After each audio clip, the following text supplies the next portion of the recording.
on.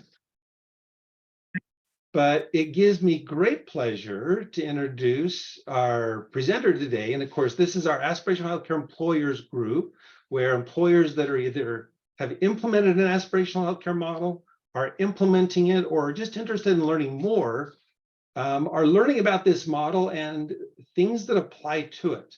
And today we have an amazing, one of the top foremost experts in the country on this Consolidated Appropriations Act, which a lot of employers don't know about, and yet it's affecting and can affect almost every employer. So it's truly an honor today to have as our guest presenter, Chris Deacon. I'm going to just tell you a little bit about her. She has a deep understanding of the fiduciary role. Let me move this over so you're not.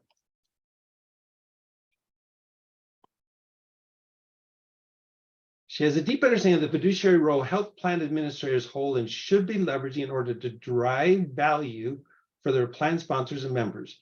Deacon recently formed Versan Consulting, I hope I pronounced that right, in order to educate and engage employers to be more prudent purchasers of healthcare.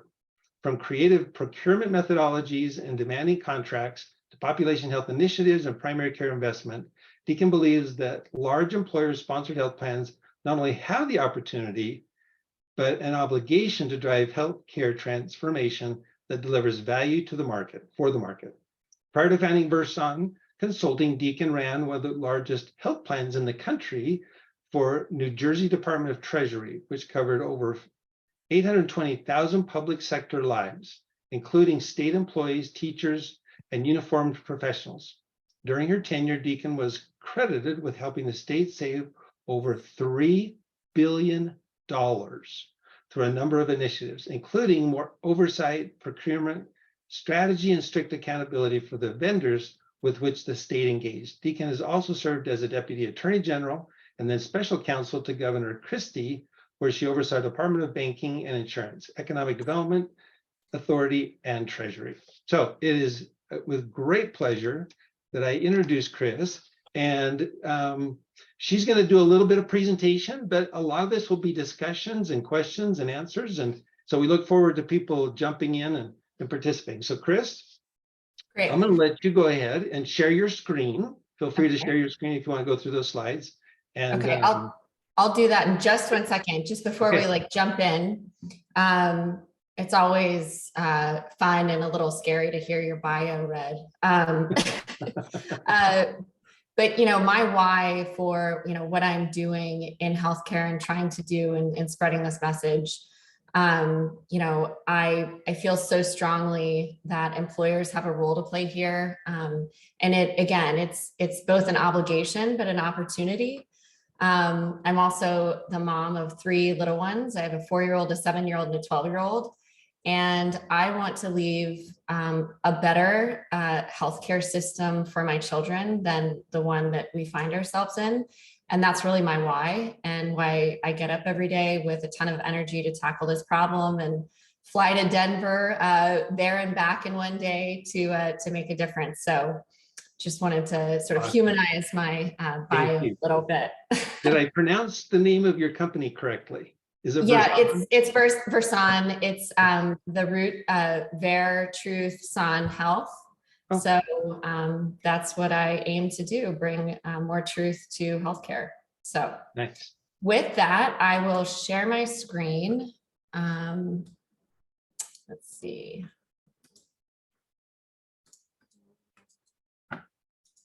Although it's not, can you drive, Daryl? Is that okay? Because I'm getting like a security. Yeah, I can share my screen. Okay.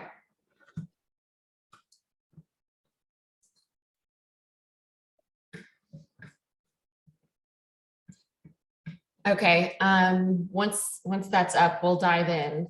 But, recognizing that we're all coming to this topic with, slightly different levels of understanding and appreciation for the new sort of fiduciary obligations and old fiduciary obligations that health plan administrators have.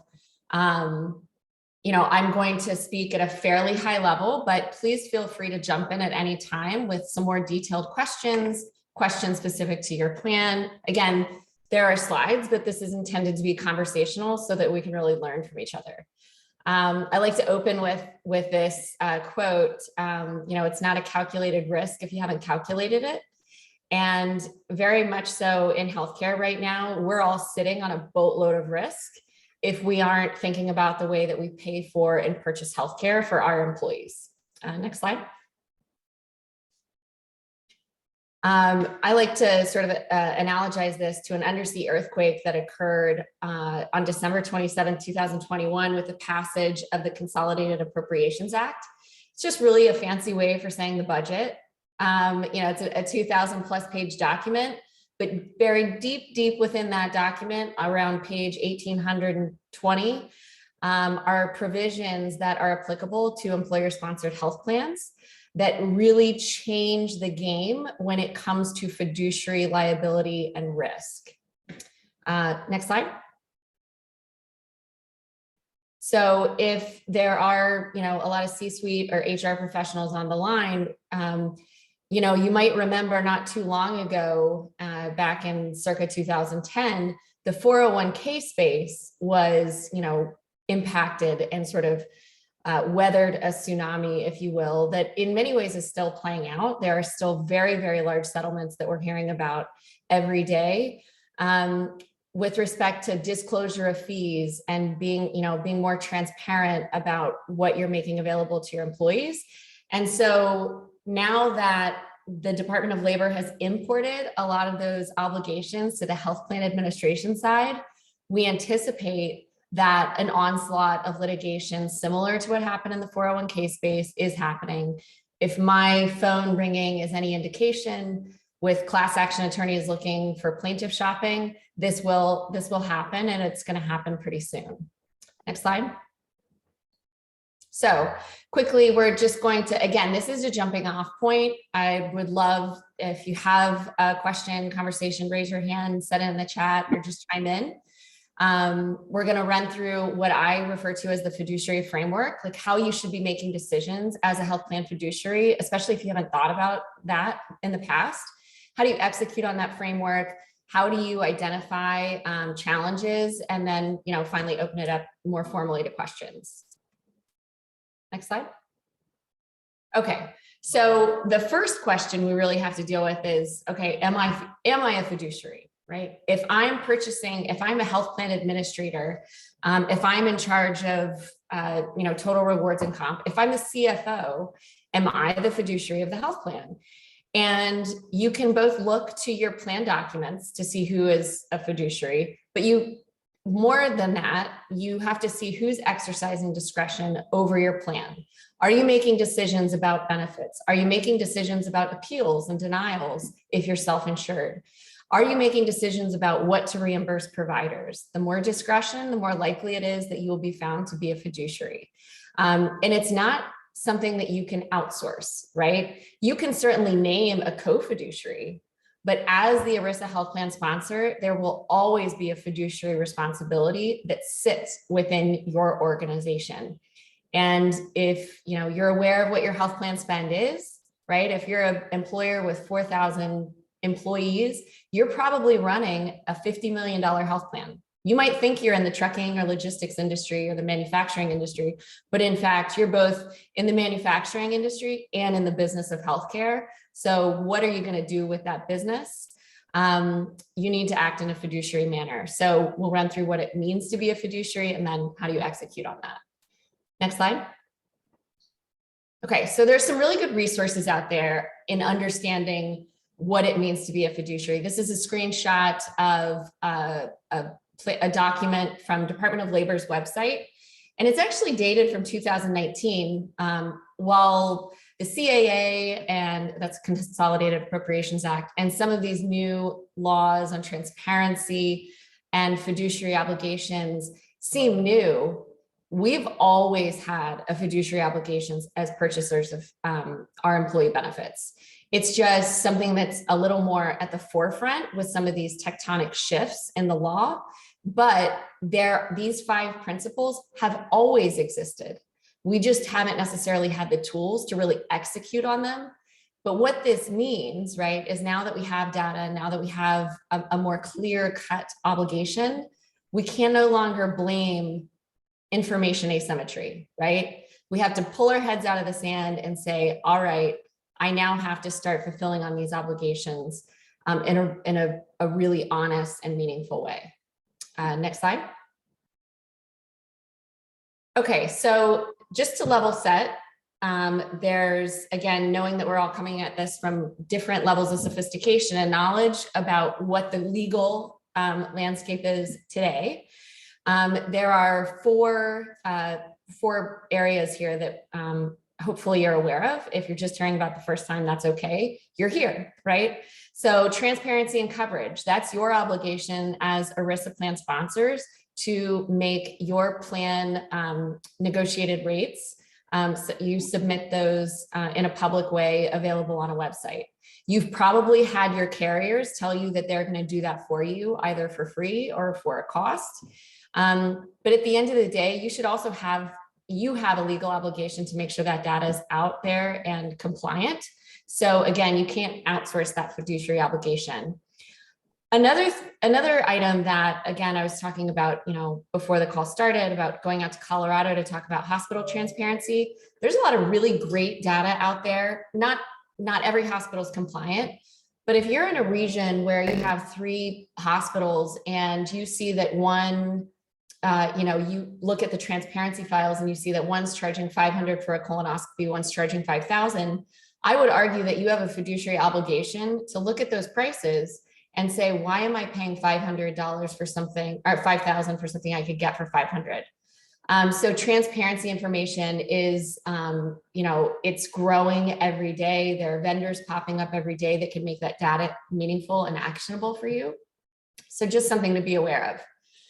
The Consolidated Appropriations Act, touched on it briefly. This has some gold in it for employers. And when I say gold, I mean some really strong teeth to help you get really good information, disclosures from your carriers and your brokers, and those that have traditionally sort of kept information, blockaded from employers, saying that we're going to take care of it. We've got this, we've got your best interest at heart. And that might be true. You might love your broker, you might love your carrier, but you now have a legal obligation to trust but verify. And that's what the Consolidation Appropriations Act is going to help you do. And then finally, there have been some updates. Department of Labor has issued some FAQs, some guidance, some forms to help you as purchasers fully comply and mitigate your risk as a fiduciary. Next slide. I'm going to pause. Any questions up till this point? Up until. Okay. It's kind of like drinking a fire hose, but okay. I'm not sure why it stopped it. Are we freezing? No. Okay.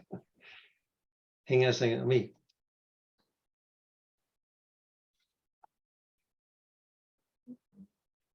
me start it back up again and hopefully let me advance. Okay, there we go. Okay. So I'm going to peel back the layers of the CAA a little bit more, again, because it is so meaningful. And what I'm seeing in the market with the employers that I'm working with is that it's not, there's some pushback. So you really have to understand what the CAA means. So Section 201, again, if you go look up the CAA and want to actually look at the text, I can send you the excerpt, but it's a 2,000+ page document. It was buried in it. But these are the really relevant provisions.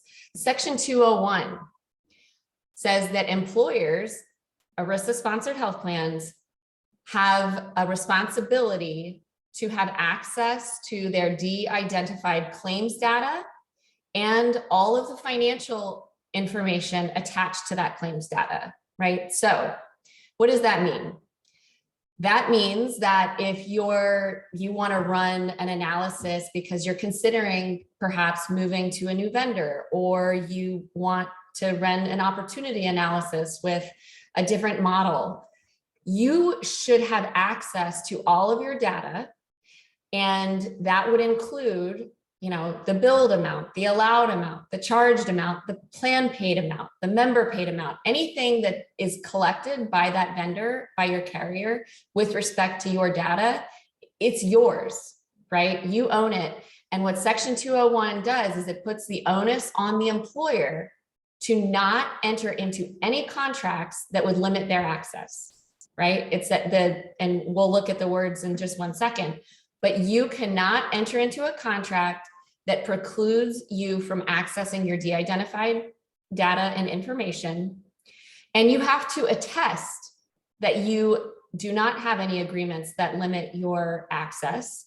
And you have to file that attestation with the Department of Labor, right? So they've put the onus on the employer, not the carrier, to sort of self-police and say, I cannot enter into a contract that limits my ability to look at my data. And Chris, can I interrupt you for just a quick second? And can you clarify that this is not just self-funded employers, correct? Absolutely. That's important, that even though you're buying a fully insured plan, that doesn't remove your responsibilities to know this. Absolutely. And I would also say that, in all of these provisions, it's simply, the referral is simply to ERISA sponsored health plans. You are still an ERISA, sponsored health plan if you're buying a fully insured product, right? And I would also, argue and position with the carriers that while the CAA has codified your right to this information, you've always had a right to this information. The CAA is just codifying it because the employers were having such a challenge getting access to it. And as I understand it, they're still having challenges getting access to it.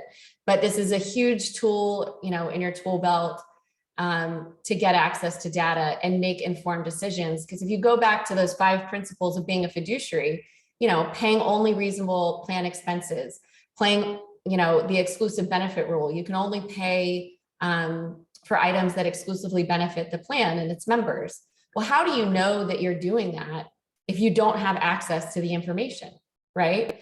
How can you calculate your risk from a fiduciary perspective if you don't have access to your claims data? So really important tool there. Section 202, I think, Daryl, it speaks to the alignment issue and the alignment of incentives. We know that, not every broker, but many brokers, and this is the way the industry's grown up, they make money, and they make more money when you as an employer spend more money, right? And there are a ton of deals that happen behind the scenes that we're not necessarily aware of as the client that might impact that broker or consultant's decision-making process or recommendation to us. For example, I might ask my broker, are you getting money from Blue Cross Blue Shield for keeping my business with them on account of like my book of business? And the answer might be no, right? The answer might be absolutely not. We just have a straight fee. I don't get anything on account of your business. And that might be technically true, but what we also know to be true is that that brokerage house and firm might be getting a whole boatload of money from Blue Cross Blue Shield on account of all of the lives that the brokers bring to Blue Cross Blue Shield, right? So perhaps it's not because of your lives specifically, but they might be getting overrides and, a huge amount of compensation as a result of the aggregate book of business that that brokerage firm is bringing to the Blues.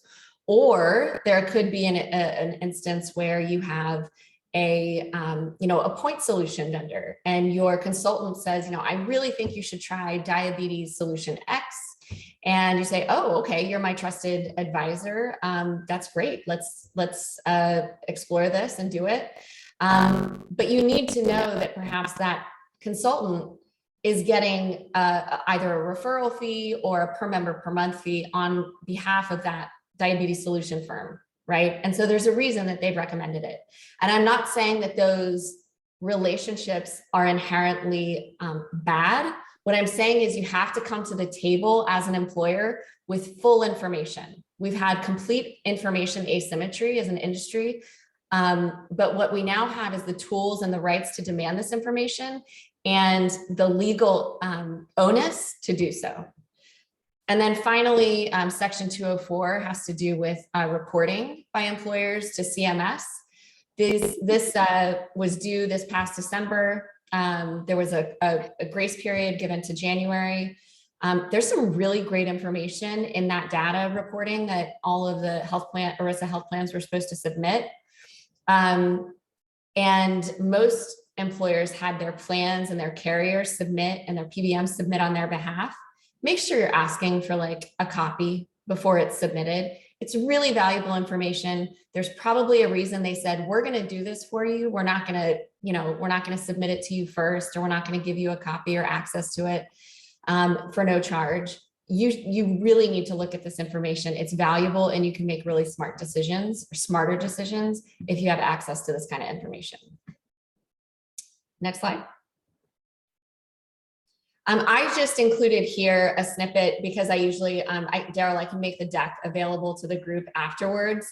This is the actual language from, page 1800 of the CAA, and it's really powerful. I would just suggest that the group read it. I'm not going to read it out loud, but it's very clear, it's very concise, and it's a great tool to sort of throw into the face of somebody that's saying, no, you don't get access to your data. You signed this agreement. You can very easily point to the language and say, but the law says this. So next slide. Awesome. Okay, so all of these things sound like, oh my gosh, one more thing for my HR office to do, one more thing for my risk management or compliance to do. Like, how many more hoops do I have to jump through? And I don't have the resources and I don't have the time. I think that the better way to approach this, right, is if you think about the spend that your company or your organization is putting into healthcare, right? You can really look at these legal obligations and the onus that's now being put on you as an opportunity to really rethink how you're purchasing healthcare. And it's not just because, you want to get on the front of Benefits Pro magazine or be featured in the next HR Leaders Conference. It's because you don't want to be on the receiving end of a lawsuit, right? Because that's the future that's facing us. So you can turn this very serious risk that is facing you and your ERISA fiduciaries and in your employee to really mitigate risk, and you're going to achieve cost savings at the same time, because at any time you introduce accountability and oversight and data ownership, you will save money, like bar none. It's tried and true. So again, the opportunities here are, how do you leverage your data, right? You put a payment integrity solution into place, you're going to save 3 to 4% off the top. Done. Purchase healthcare smarter. Like, nobody I know goes into a grocery store and buys something purely based off the discount without knowing the price. This is something I insisted on changing at the state of New Jersey. We moved to unit cost and unit cost guarantees year over year, as opposed to getting a discount and then a discount guarantee. Because I think, obviously I know, and some of you on the call know, and hopefully after this call, you will all know that when the negotiation happens between the hospital and the carrier, it's not always let's duke it out and get, the best price for our customer. Oftentimes it's, okay, how much revenue did you make off of, if I'm the carrier, how much revenue did you make off of my business last year as the carrier? Okay, let's say $5 billion. Well, next year we'll say $5 billion and maybe you'll get, 10 points. That's how the negotiations can look, right? They're not looking to hurt their hospitals. They're looking to grow their revenue steadily. And they might take haircuts in different areas. Okay, I want a bigger discount on, transplants, but I'll bump your rate in lab and oncology, so long as we stay at that like 5 billion plus 10 points range.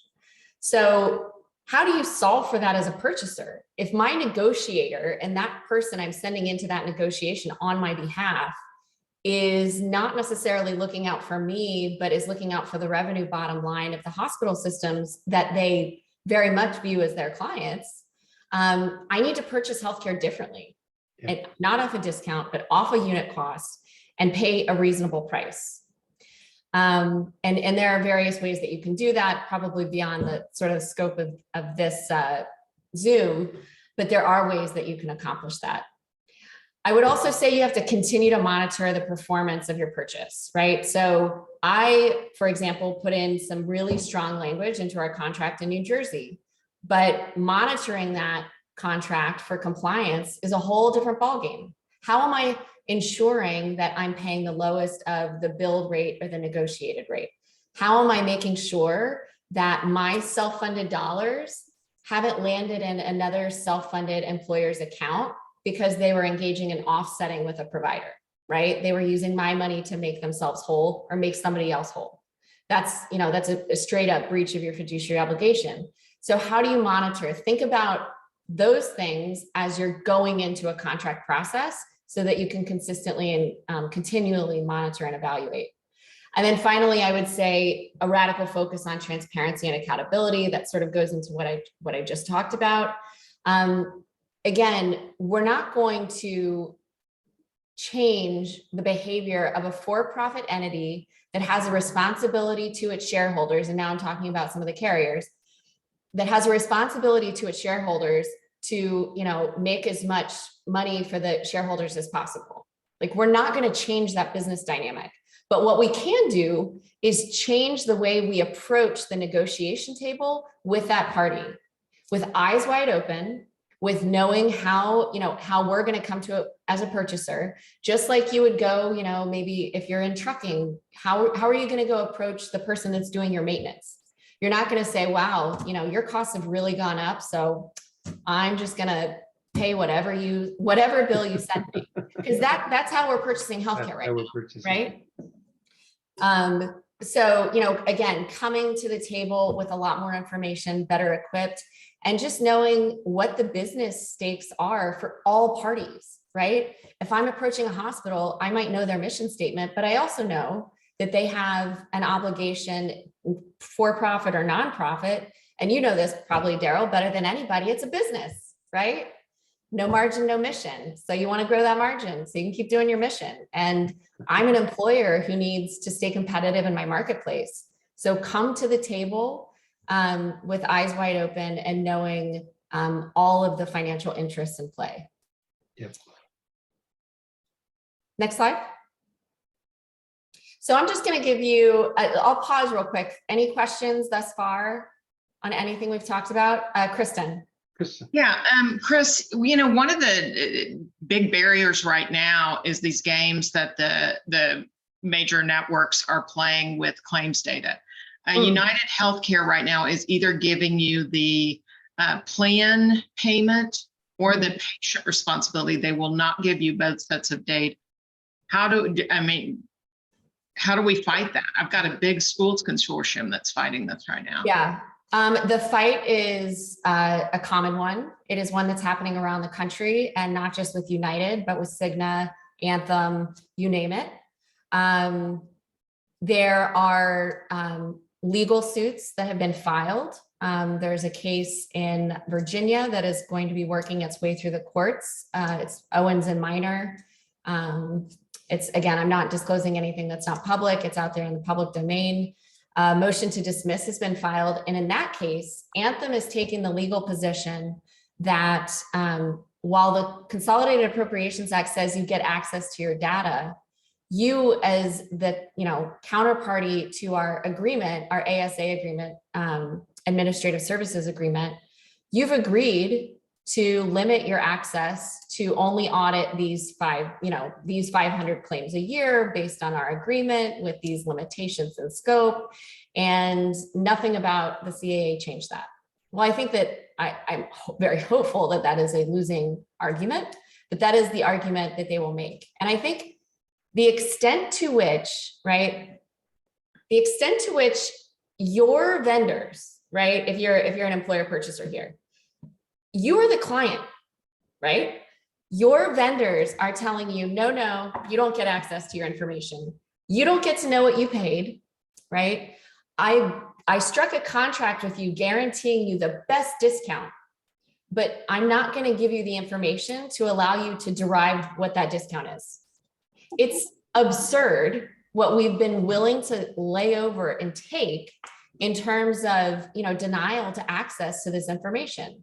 And so I'm hopeful when I see these challenges and lawsuits, but I'm also, I hope that the employers out there sort of see the dynamic that we have clients who are being forced to sue their vendors and take them to court to get access to their own information.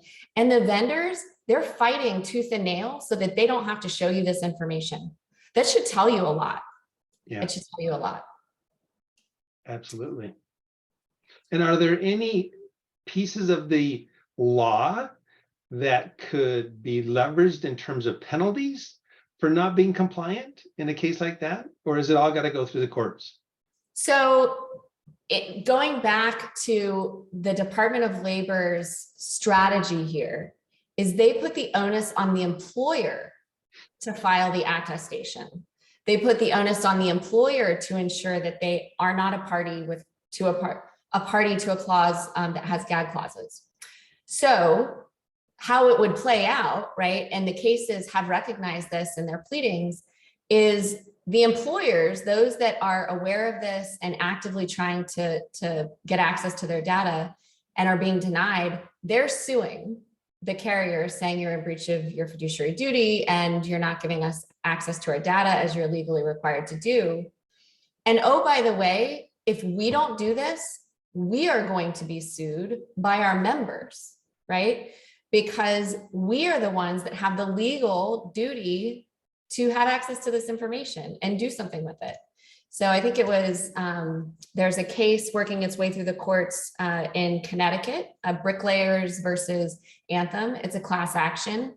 And in paragraph 9, in fact, it's, I'm geeking out here, but it's the most exciting paragraph to the, many page complaint, because it recognizes this fact. And I'm summarizing here, but essentially what they say is, we are pursuing this case against Anthem to get our data and to allege a breach of fiduciary duty, because if we do not, we will be sued by our members for failing to do our job.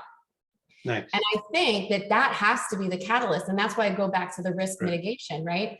Anybody in this call, go check out your directors and officers policies. Has fiduciary liability been carved out? Probably. If not, there's a really high bar for that coverage to kick in. And that's as a result of the realization that you have huge exposure here. If you're not acting proactively to put yourself into some sort of safe harbor to show that you're, really doing your best to fulfill that obligation. Right. Especially now that the CAA has emphasized your role. Right. Exactly. And they've given you the tools, right? Yeah. They've given you the tools to try and fulfill those obligations. And again, I'm not naive. There's no easy button here for employers because, as an example, right, what we've seen in the hospital transparency files is in many instances, if not most, a majority of the time, we're seeing that the cash pay rate is lower than the negotiated rate, right? So you're an employer, you have a broker, you're paying $20,000 per family to cover this families in your business. And you're paying for the privilege of getting access to a network with a discounted rate, with a negotiated rate. We have the best discounts. Well, I'm now looking at the hospital files and I see that my Blue Cross PPO or my Aetna PPO is higher than the cash rate in 80% of my instances in my claims. What am I paying for, right? I'm paying for the privilege to pay more money. The privilege to have a special insignia on a card, sure, there's some ministerial duties like payment of claims, but these are the things that I think are going to radically shift how we approach purchasing healthcare, because we can't unsee what we've seen. We can't unsee the fact that the value proposition of carriers has been drastically eroded when we see that cash rates are half, if not a quarter of the price of a negotiated rate that we're paying to get access to. Well, and on that point, and I hate to jump into some of my questions, but what penalty or risk does a hospital have if they put their charge master rates online and then they say, oh, that's a mistake, we're not going to honor those? So Because what we've got a legal huge risk? healthcare system here in Utah that's saying on their charge master, we get a 75% discount cash pay. But then they're saying when you actually go to work with them and find, sir, oh, we only give a 30%. And oh, those charge masters that we put on there for the law, they're just wrong. Mhm. So there's the charge masters that have been required to be put on the websites of hospitals for several years now. Right. And then there's the machine readable transparency files that were only recently required. And to be honest, from a federal enforcement perspective, there's no private right of action at this point for citizens to say, you put this price and I was paid X. There's nothing there. There are states looking at private rights of action from a consumer perspective. And I do know that some attorneys are pursuing, and it's not necessarily in the national headlines, but from a consumer protection perspective, if I have, I went and signed, I'll pay a reasonable fee for X, and then I walk in and out of the ER in 2 hours and I get a $6,000 bill for a service I didn't receive, and you're misrepresenting the price. There have been some consumer protection lawsuits, but that's not enough. That's a cost of doing business for those hospitals, right? Like it's a nuisance, really, not necessarily something that's going to change the game. This is where my advocacy work and policy work in Washington and state capitals around the country becomes really important, because we need to have more enforcement on that. We can't have a functional market if we have hospitals and carriers unwilling to play ball when it comes to data. I mean, that's the biggest thing facing us right now, is this information asymmetry. We can't be smart purchasers if we don't have good information. Right. And then if we have good information and we make decisions based on that information, and then the hospital just simply says, oh, we're not going to honor that. Well, get it in writing and then call me and we can sue them. Well, and it's in writing. I mean, you literally download their charge master, it's in writing, and then they want to say, oh, we're only going to give a 30% discount. Yeah. I mean, I think one of the challenges with hospitals, and certainly this is something that we've seen around the country as we look to enforce the transparency rules or try and get some sort of private right of action or consumer protection. Some of the legislation, model legislation, looks to say, listen, if you don't post your prices and post them accurately, you're not going to be able to sue people. If you're not compliant, you can't use the court system to take people to court and go through collections, right? So it's kind of crazy that you have to legislate that, right? You're not in compliance with the law, therefore you don't get to sue somebody for a price you didn't post. But one of the difficulties is that the hospital lobby is incredibly strong. They are incredibly vocal. Coming out of COVID, they have a great, and I'm not saying they're all a monolith, but they use sort of the rural community hospitals to sort of stand out front and take the bullets when it comes to their financial condition and the challenges that they have. When we know that's not the case for most of these big systems. And, but they have the politicians' ears. And, that's why it's important for, people like me and others like me to show up and try and educate as best we can using data, using the hospital's own financials and bond filings and information. I think Dave's got a question. Dave? Yeah, please. David Berg, CEO of Redirect Health. Thank you for what you're doing. It's a big deal. And man, they say lawsuits and lobbyists are their sport of kings. What about the regular business, the small business? I mean, all of our clients are small businesses. We don't have any clients over 500. Most of them are in the 50s or 20s even. This isn't even the conversation is too much work for them, much less doing anything about it. Have you seen anybody working on a solution that they could do today. And filing a lawsuit is not really something the average person can do, Right. in my opinion anyway. But No, maybe I I'm agree. on that. And it's a huge challenge, but I think it's one that can be addressed through looking to have the right partners and the right type of consultant that is going to have their interests fully aligned with you as a business. And what do I mean when I say that? I mean, you know, a consultant or broker that isn't going to make more money when you spend more money, but perhaps is fee-based and maybe you share in savings. Or a broker consultant that is fully transparent and only does business with transparent, you know, more independent type vendors and solutions. There are success stories for small businesses.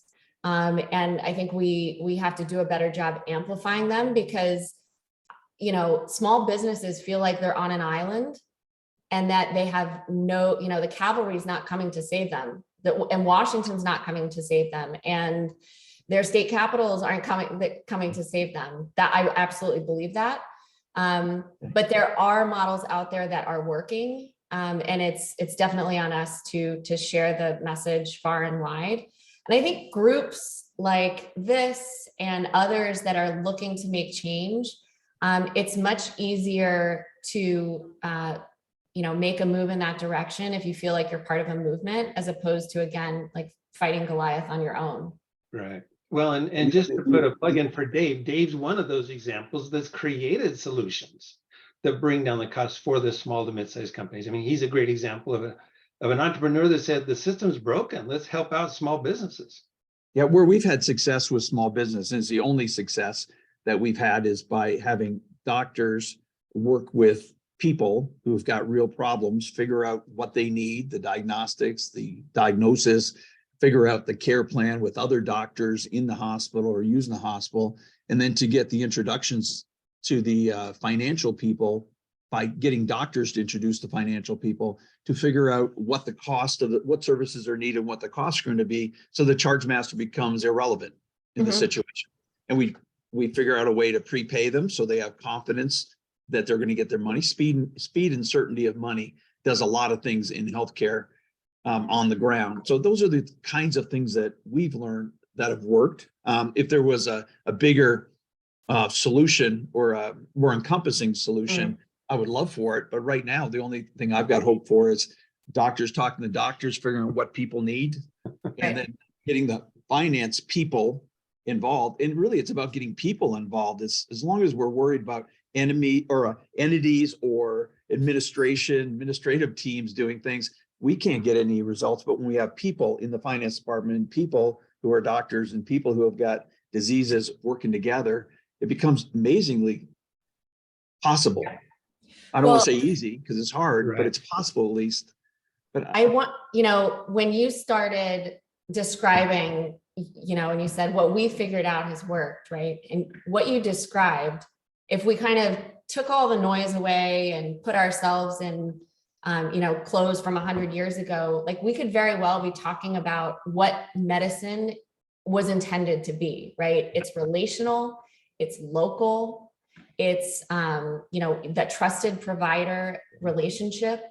And we will remove all of that noise. And so it's not like, yes, it's something different because the way the system's grown up and just filled with perverse incentives and corporatizing things. And, but what you're describing, right, is really the foundation of the practice of medicine and keeping people well. And when they do get sick, how do we help them on their journey? It shouldn't be revolutionary, but returning to what the root of good old medicine. Right. Yeah. Well, and I will say just one more.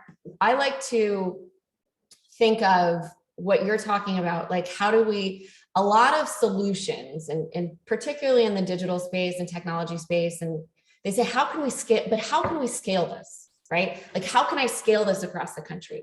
And I think the right word is not how can I scale this? I think the right word is how can I replicate this? Because it recognizes the importance of the local nature of medicine, the relationship between the provider, that sanctity of that relationship, it can be replicated, and it can be replicated in a very local way with local, cultures and factors taken into account. But I think asking, is it scalable, is the wrong question. I agree. Good point. Chris, there may be other questions, but I want to make sure with your last few slides that you get a chance to share anything that you want to before we run out of time. Sure. We'll just do this first one. It's illuminating. If you want to go to the next slide. So this is just an example of what I would consider an exercise in fiduciary responsibility. And that's when we get off the call, or maybe on Monday, since it's a Friday afternoon, go ask to see your administrative services agreement. And if you see any of these clauses, you have a problem and you need to solve it. And I'll tell you, we'll just walk through and tell you why, right? So I blanked out the names, but this is actually from a very well-known carrier provider, and it's a form contract. So if you have one of these big carriers, it's very likely similar to this. So the first section, right?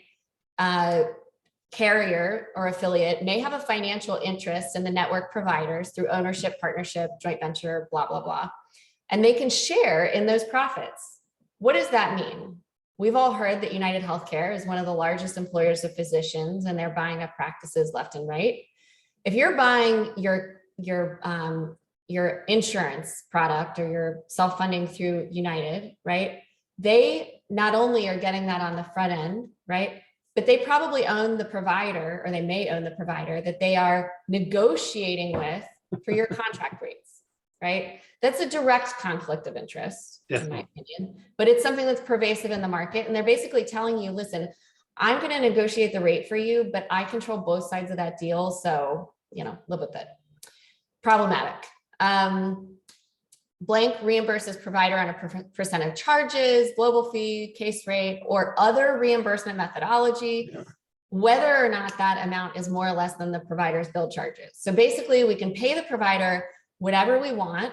And what this clause does is it gives room for the network or the PPO or whomever to pay the provider or the hospital based on perhaps their contract has a hold harmless provision that says, and this happened a lot in COVID, the hospital's revenue went down for 2 months, no electives, right? Well, they might have a hold harmless provision with their carrier that says, you guaranteed me $5 billion in revenue. Yeah, great, COVID happened. I'm only at 4.5. How are you going to make up the 5, right? Well, I might increase the charges. I might increase the reimbursement rate. So this basically gives them carte blanche to do that. Highly problematic. Carrier may receive remuneration for selling your plan data. Highly problematic, especially if they're not giving you their plan data, right? Retaining drug rebates. So on the medical side, I would argue that isn't in accordance with your sole and exclusive benefit rule. Those are benefits, rebates that are owed to you as a result of your members getting those medical drugs. And then finally, one of my favorites, and there's a great podcast on trade-offs that I would encourage you to listen to called The Insurance Side Hustle. But the carrier shall determine which coverage it will pursue and is not liable for any amounts it does not successfully recover. So essentially, if they make a mistake or pay a duplicate claim, let's say they pay for 2 hysterectomies on the same woman. If they don't want to go after that, they don't have to. And they're telling you here that you don't have a right to go after it either. It's all within our discretion. So these are some examples of pretty problematic provisions that I would encourage you to go peruse your ASA, see if you have anything similar, and have a really tough conversation with whomever negotiated it on the other side of the table. Next slide. And I think that we'll probably end there, and we can just go to. Okay, do you have a hard stop, Chris? Because I want to be respectful of your No, time. I don't. Okay, good. So let's just open it up. There may be a number of questions. I know something just came through the chat, but if anybody has any questions for Chris, please feel free. I've got a bunch of questions, but I want to give people the chance to ask their questions first.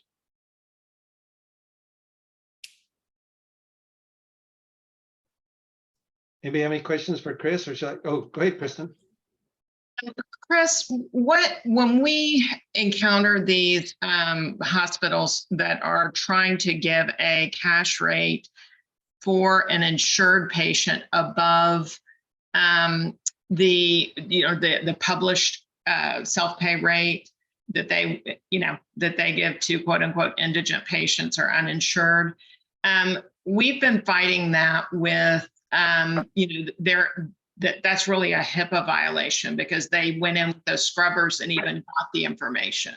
Because so you're saying, I just want to clarify the fact pattern. It's an insured patient. Insured patient, but the patient gets, or we get on their behalf, a good faith estimate. Okay. That is at, self-pay. Then Yep. they go in behind and use the scrubbers to identify that patient has insurance. And then they come back and say, we can't honor that. Yeah, that's I don't have the site in front of me, but they can't do that. And I know this because isn't it true that HIPAA has clarified that anyone has the right not to tell their insurance about a procedure? Right. And they've gone in, to your point, and they have looked up that information without the patient's consent. And I think I was telling you, Daryl, I have an example.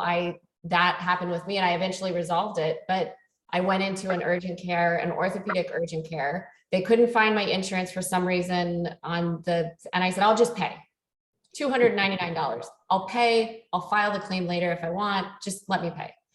And they said, well, no, that would be, insurance fraud. You can't do that. No, I just let me pay and get right.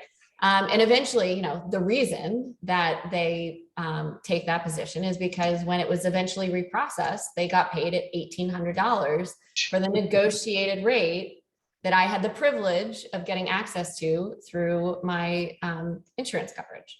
Yeah, So it's crazy. It's crazy. Yeah, I mean, it's the audacity sometimes of basically taking the position of, well, come sue me.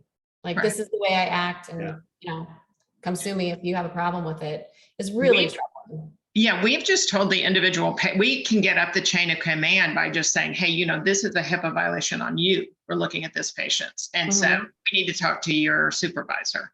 And that's how we've gotten frequently to the legal department, right? The hospital to fight it. But we have to do this over and over again. And I just want to make sure we're standing on the right statute. So a And question it's a war of just came in attrition. from James, and he says, how do you see the correlation between the CAA and the hospital transparency law? Since one law is seeking transparency of the employer's paid amount, the other is seeking transparency of the hospital's network rate with carriers. Would this lead to triangulation of the paid amount to ensure honesty and transparency from all parties? Absolutely. And the triangulation is absolutely where you should go.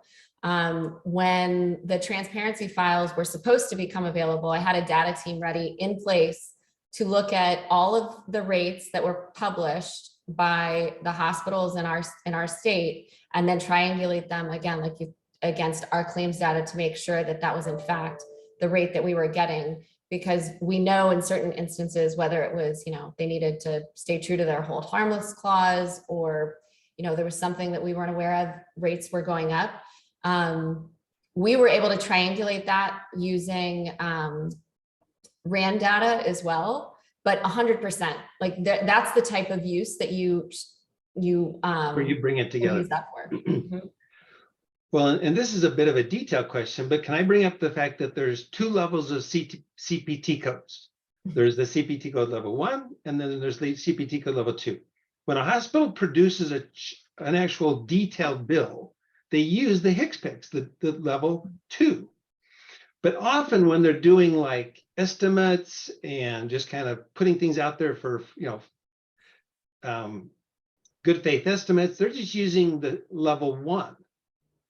And it's interesting how, as I was mentioning earlier, this huge hospital system here in Utah, they're basically saying, oh, well, if you want a good faith estimate, we're going to use CPT level 1 and give you a 30% discount.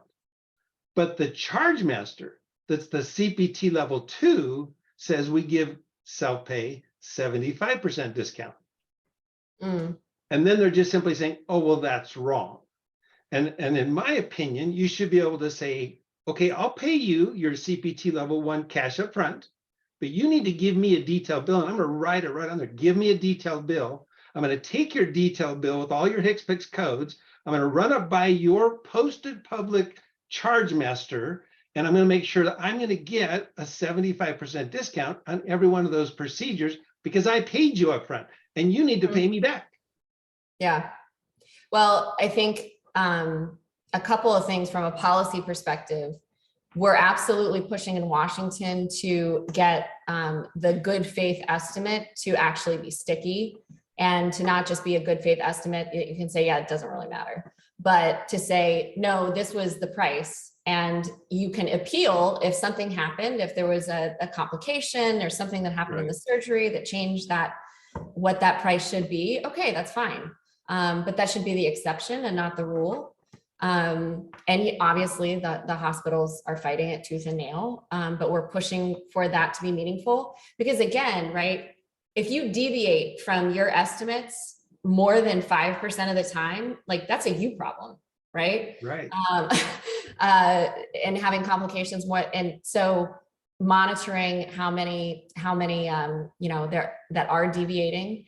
And then on the detailed bill, I know that there are a few states, Texas, probably being the most sort of out there in front of the press, has a detailed billing legislation out there that says, I mean, imagine this, you have to provide me with a detailed bill of my claim. We have to legislate that, which is crazy. But they're fighting. The Hospital Association is fighting it. And we all know why. Yeah, it's crazy. Other questions? I want to give everybody a chance to ask questions. And I know that we're kind of at the top of the hour and people may need to follow up, but if Chris is available, I'm certainly willing to keep the door because I've got some additional questions I'd love to ask too. So anybody have any questions? John? Yes, I do. I'm John Glasgow. I'm a broker in metropolitan New York, or excuse me, advisor, more aligned with the Health Rosetta world. Like Chris, the contract stuff you showed, if I get a typical BUCA ASA and I redline that and say, no, I want these out, here's what I want in, how likely are they to do that? You know, it's not a science, it's an art. It's largely dependent. What I've seen is it's not like Anthem takes one position across all of their markets.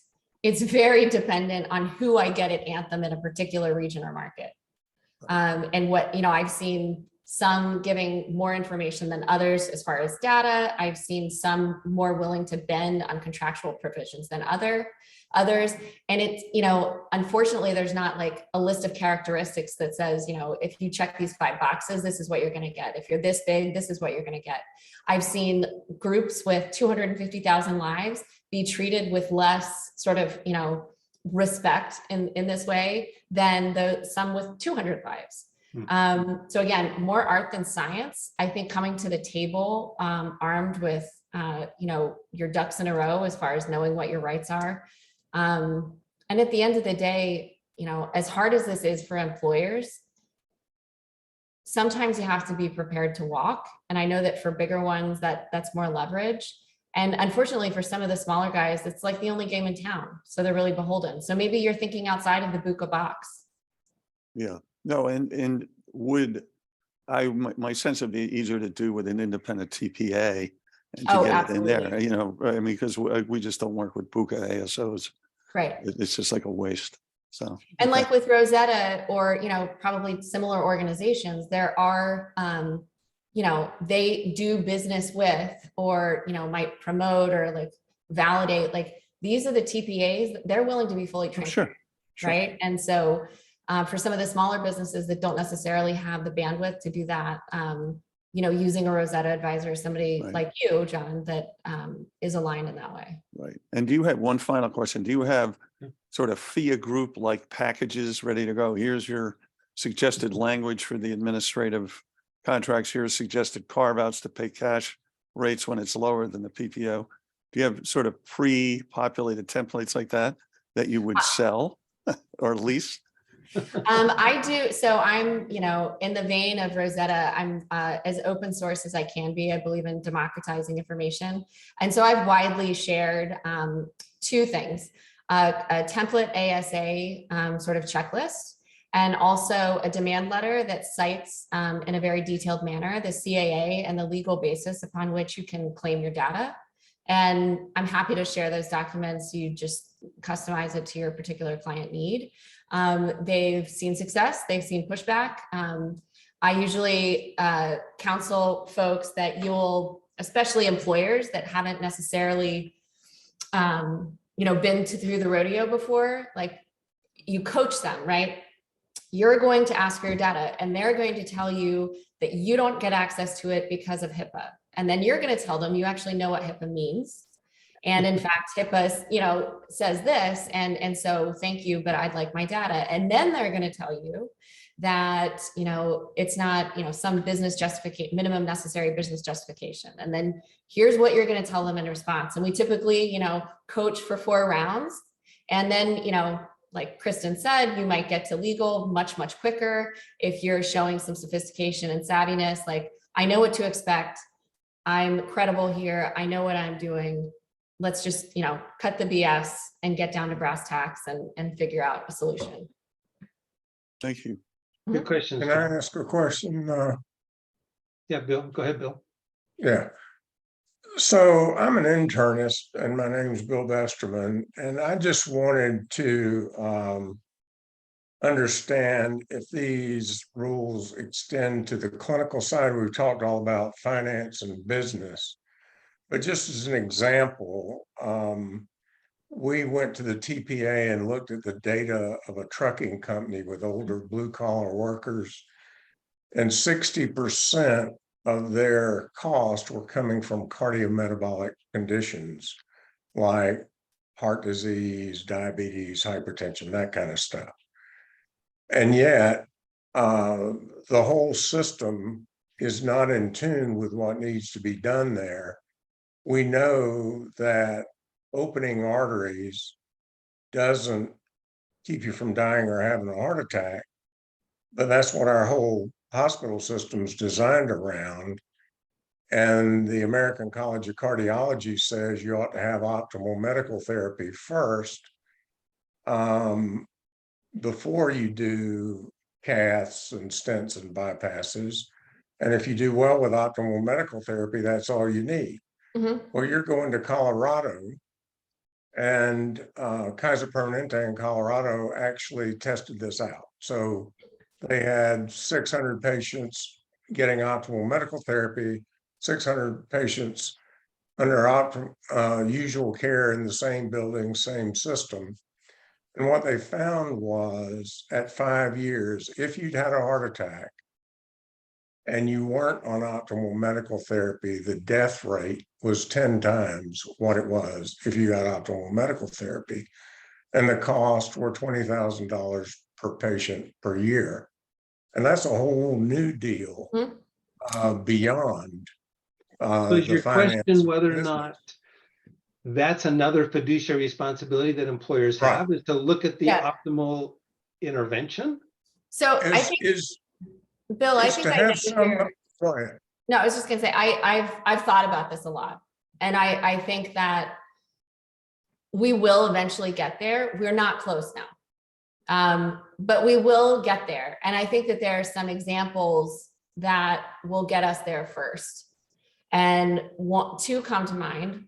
And that's maternal health outcomes, because the data is so clear. And the differences in hospitals and providers is so stark when you're looking at maternal health outcomes, elective C-sections, how our Black mothers are doing in hospitals. And there's a ton of interest already there. And so, yeah, if I'm an employer and I have a population that has access to 4 hospitals, and one of those hospitals has a really high elective C-section rate, their Black and brown mothers die at higher rates than others. And, they have a higher rate of sepsis, or, insert thing here.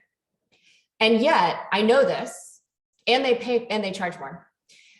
I know this, but I do nothing to steer my patients away from that hospital. I think you have a really, really close case. Strong case That's for a great example. Another one would be that I think we're closer to is opioids, right? So we know that enhanced recovery after surgery leads to much better outcomes from a pain management perspective. And we reduce opioid prescriptions. We reduce first dose prescriptions substantially, right? And if I know that hospital 123 have engaged, they have enhanced recovery after surgery as protocols in their care delivery. And this hospital over here, because I have the data, they prescribe opioids like Tic Tacs, and members that go there end up, they're the statistics, right? They end up, or their kids get it out of their medicine cabinet because they're given 30-day, 60-day, 90-day prescriptions as a matter of course, because they don't have time for it. I know that. What is my obligation to my employees to make a better decision in steering them to the right place? Because they don't have that information. Right. I do as the purchaser. So I think what's we my might risk? get there. My risk for not doing something about it. Mhm. Yeah. Right. Yeah. And, I would hope that there is a moral obligation and an ethical obligation that we feel, companies are all about talking about environmental, social justice and governance, ESG reports. How are we going to show everybody that we're doing these great things? What more impactful way can you fulfill your, social obligations to your community and your employees than helping them make these decisions and navigate the system that, the American healthcare system, if interacted with the wrong way, can be, detrimental to your health. Oh, And, yeah, third leading cause of death in America, Right. medical errors. Right. Good questions. Other questions? Dave. So we work with hospitals. Our doctors work with hospitals all over the country, and we're always looking for data to understand the population, how people are doing. And gosh, it is hard to get a really good sense on who had a complication, who's at risk, when we just look at the hospital records. The only way we've been able to really feel like confidently that we know what's going on with a patient, with a person, with a condition, is to talk to the doctors. And we are beyond being surprised now. We're used to it, that what we see in the hospital records do not reflect the conversations we have with doctors routinely. And I think it's because the hospitals their documentation is more about billing, that where when a doctor talks to a doctor, it's more about what do I need to worry about, Right. what's the care, and sharing information and dialogue more than reporting. Is anybody thinking about the quality of the data if we're only looking at the hospital billing records? Because I'm just telling you, it's not reflective, in my experience, of what's really what going on with quality? people Yeah. at all. It's meaningless almost. In big category, yes, but when at the local level, as you mentioned so well, it's a great term. I'm going to start using it because it doesn't make sense. It's not helpful at a local level, at a personal level. I think the answer, unfortunately, is no. Every piece of every article, piece of literature, webinar, whatever, everything that I see about data in the hospitals and medical records, it's always with an eye towards how to maximize revenue. So how are we either getting the right codes so that we're not leaving money on the table? And those are like the titles of how to not leave money on the table, right? Or it's, how are we capturing patient engagement data so that we can improve our AR? And using digital strategies to make sure that we're getting the credit card information at the front end and not the back end, right? Because that'll increase our AR rates by X. That's how I'm seeing investments in quality of data. It's with an eye towards that. Yeah. Which is unfortunate. Yeah, you're right, because it does seem like there's an eye towards finding the complications when you're looking at the hospital records. But when the physician's talking to a physician, you're trying to figure out, okay, what's next for this person? What do I need to worry about?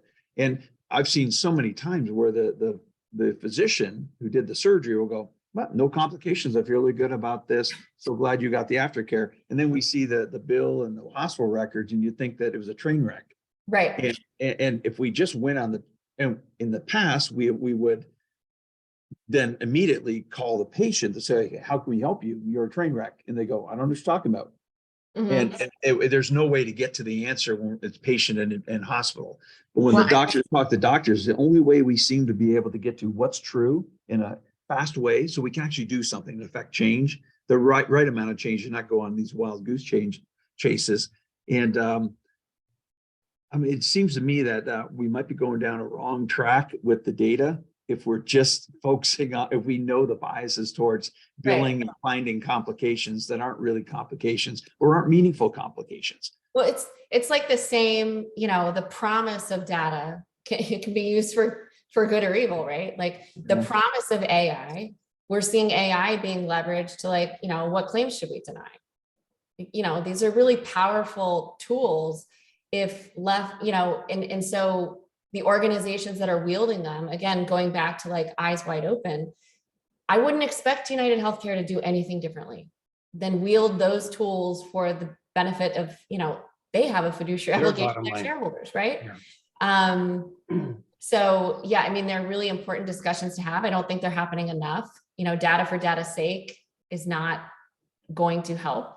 It's good data. And coming full circle, I think that this is why we have to restore that primary care centrality of the model, because that provider will have an interest in speaking to that surgeon and then accurately reflecting, hopefully what that patient's experience Yeah, I was. wonder if employers wouldn't do well if they were to, and I think they could do this at a small size. They could replicate this small size if they wouldn't, when somebody's having a surgery or maybe even a baby, not everything, not cough, cold, but urgent care type thing, but something bigger. If they don't pay the doctor to have a conversation with the surgeon and to create a report that talks about complications and talks about things that are out of the ordinary. That seems to be something that's a service that doctors would be willing to do. Some would say, I don't want to do it. But if you got if an employer were to pay the doctor of the primary care doctor, let's say, or even go directly to the surgeon to create a report and pay for that, it might be worth their while. And I think they could do it at a small scale. They wouldn't have to be 1,000-person company to do it. Well, I think that's why a direct primary care model, right? Because that's what those primary care physicians or an advanced primary care, like those physicians, if the contracts that'd be ideal. Correctly, and they have an interest in keeping their population healthy, I don't have to pay them an additional fee. They have every incentive because of our incentives are aligned to go pay the direct primary care physician to help manage the discharges from the hospital, from the surgeries, pay them to do it and to give a report as to complications and aftercare and things like that. I think we'd find that there'd be a much better continuity of care if that was happening, and also the bills would be more appropriate. Well, and there's some very good examples in the Medicare Advantage area of companies like ChenMed, CentraWell that are doing that and leveraging that incentive to keep people healthy and building relationships and coordinating their care and eliminating hospitalizations because of the relationship that they have with people, so that they're just simply calling their primary care doctor instead of just going to the ER. I mean, there's some very good examples of where that's working well. Chris, I had a question about the CAA is putting pressure on employers to make good fiduciary decisions about the way they manage their plan. And at the heart of that is often the relationship that they're building between themselves and the healthcare system. Hence, like you talked about, let's build, as Darren Fogarty talks about, the gold standard of client broker contract, meaning let's make sure it's a fee-based contract and let's align the incentives of the broker consultant with the incentives and objectives of the company.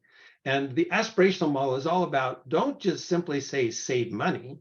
Right. It's about if what the employer's objectives are to attract and retain top talent and to create a healthier population and to create employee satisfaction and make it more affordable, then I don't see anything in the CAA that doesn't complement the idea of the employer simply saying, these are my business objectives, including savings.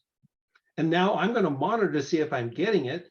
And my fiduciary responsibility is to not only myself and my employees to accomplish those things and to build incentives and alignment with the healthcare system to help me reach not just savings, but all of those objectives. Yeah, so if you go back to sort of the fundamental tenets of fiduciary duty, those 5 tenets, right? There's nothing about them that's prescriptive and saying, you know, thou must always purchase the lowest price thing, right? It's all about being an informed purchaser, making purchasing decisions, you know, again, that another reasonable person in a similar situation would make, given, you know, the context. So maybe your members are all school teachers of childbearing age, and what makes sense for you as a purchaser for that population may be very different than the 55-year-old males who do road work and have a cardiometabolic incidences 80%. The point is, you don't have to make the same purchasing decisions. It's that you have to make informed purchasing decisions based on the data and information that you have. And then you do have to assess for reasonableness. Is this reasonable? Is this something that somebody, you know, with my level of sophistication, which, by the way, as a fiduciary, you have a heightened standard of what sort of sophistication you should have, or partner with somebody that has. And is it reasonable? And are the fees I'm paying reasonable?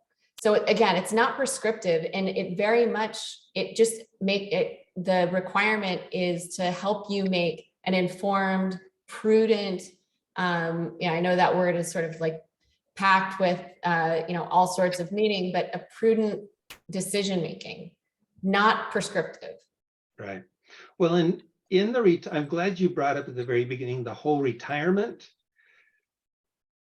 fiduciary responsibilities that came up, 10 years ago or so. And in most cases, I mean, we've seen a significant reduction in pension plans where the employer is managing the investments of the plan to a 401k option where they're just simply saying, here's our money.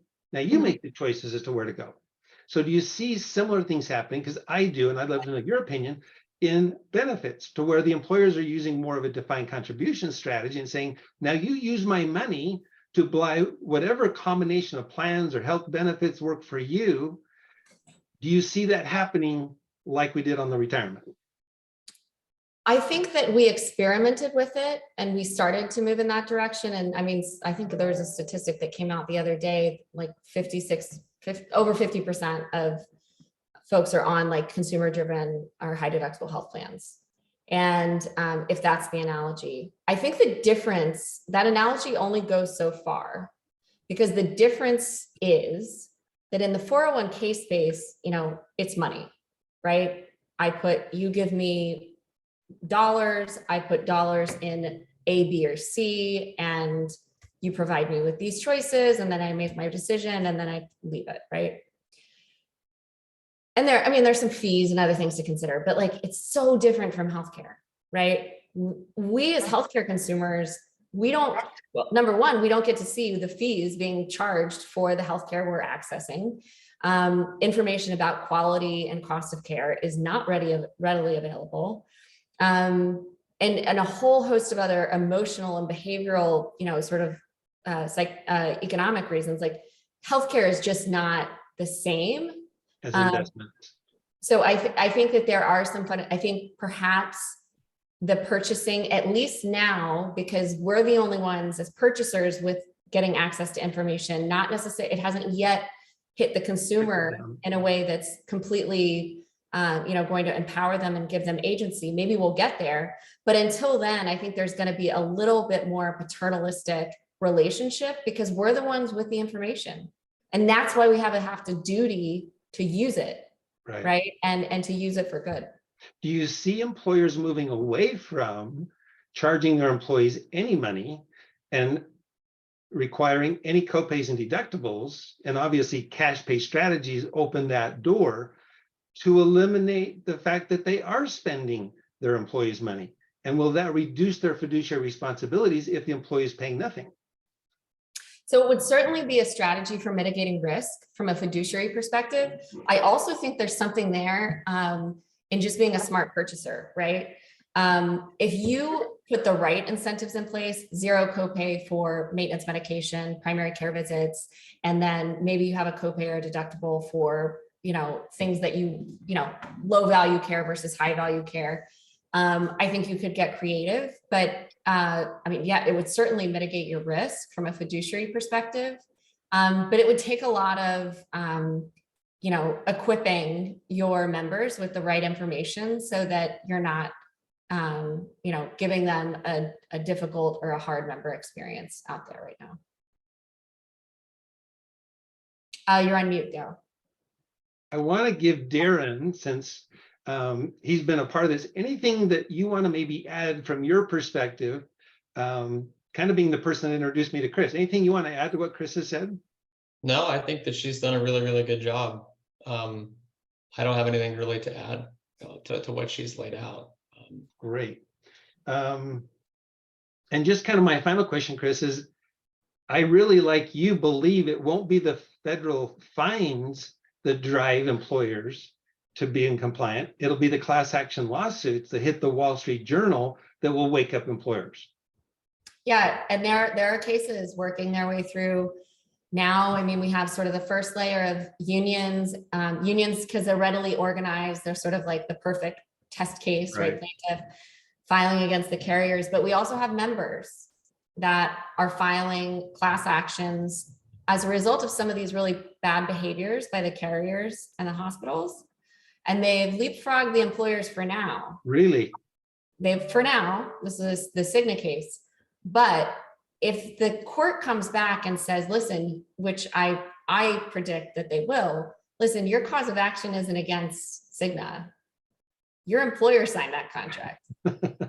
So and then they'll have to redirect their suit. Yeah, right. So either Cigna will join in the employer as a co-defendant because they will say, that's their fault, not mine. Right. Or the court will tell the plaintiff that they need to file against the employer. So it's happening, it's real. We have a window here of opportunity for employers to really get their processes in place and document how they're fulfilling their fiduciary obligation. It will get them set up in, if not an explicit safe harbor in the law, they will be much better positioned if anybody comes knocking to say, these are the ways in which we fulfilled our fiduciary obligations. Right. Chris, this has been amazing. I do want to open it up to see if anybody has any last minute questions before I close things up. Anybody that's still on the call want to ask Chris anything? Well, thank you for being willing to go more than an hour. I appreciate it. No problem. I do want to just mention, and we'll put this on the recording because we are going to record this, make this available, that our next meeting, which will be in May, I believe it's like May 5th. I'll preface this by saying Robert Pearl, Dr. Pearl, who's also a Forbes writer, wrote an article called "In Healthcare's Game of Monopoly, One Player Will Control the Board." It's actually a series of articles he's written, kind of this idea of monopoly. And I believe that what he's saying is true, and that is that it will really take outside agitators to transform healthcare. And his piece in the Forbes article is that it will be the large Walmarts and Amazons and the big retailers that will really come in and be the major agitators that transform healthcare. And we're seeing that. We're seeing that with Walmart Health. We're seeing that with Costco. We're seeing that with other major outside of the healthcare system coming in and agitating that. So next month, our speaker is going to be from Costco Health. And they're going to talk about what Costco's doing to agitate and to transform healthcare from their perspective. And they're a huge buyer of healthcare for their own employees, but they're doing some pretty cool things on Costco Health as well. So they'll be our presenter at our next meeting. Thanks, everybody. Appreciate everybody's being on. Chris, thank you so much. I look forward to future phone calls with you, Chris, because there's more I'd love to chat with you about. Great. All right. Thank Take you. care, everybody. Thanks for having me. Bye now. Bye. Thank you.